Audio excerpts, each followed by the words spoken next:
A Virginia court finally hears arguments in AFER's marriage case. We'll have all the details. We have a clearer picture of how Utah will fight to keep its marriage ban in place. A new lawsuit hits Wisconsin with life or death stakes for one couple.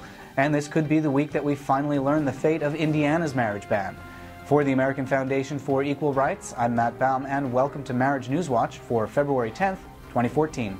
Last week, AFER finally had a hearing in the Virginia marriage case. Now a ruling could come at any time. Our opponents brought the same antiquated arguments that have failed in one case after another to court. They claim that withholding marriage protects children, somehow, and encourages responsible procreation. Those are the same claims that the Prop 8 proponents made in AFER's California case. They didn't work then, and time will tell whether they'll work in Virginia. Meanwhile, a second Virginia case will proceed as a class action. That case was filed by Lambda Legal and the ACLU and is on a slower track than AFER's. We saw similarly weak arguments this week in Utah, where the state filed a brief in support of its marriage ban.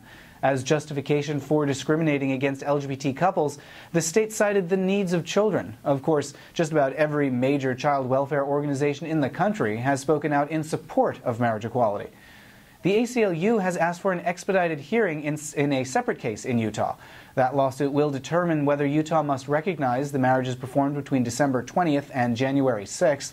Those couples are still in legal limbo, with the state claiming that recognition is on hold pending appeal. And there's another new federal lawsuit this week. This time it's in Wisconsin. 4 couples represented by the ACLU have sued the state. All 4 have compelling reasons for seeking the freedom to marry. For example, Ray Badger and Garth Wangeman have established power of attorney for each other, but when Wangeman fell into a coma, his father tried to seize control from Badger and pull the plug on his son.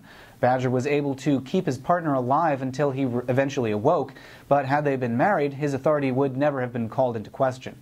We're expecting big news this week in Indiana. The marriage ban could go before the Senate Rules Committee sometime this week. This is a make-or-break time for the bill. Depending on what happens in the Senate, it'll either go to voters this November or get a delay until 2016 at the earliest. Those are the headlines. Subscribe here on YouTube to stay up to date on all these stories. For the American Foundation for Equal Rights, I'm Matt Baum. Thanks for watching. We'll see you next week.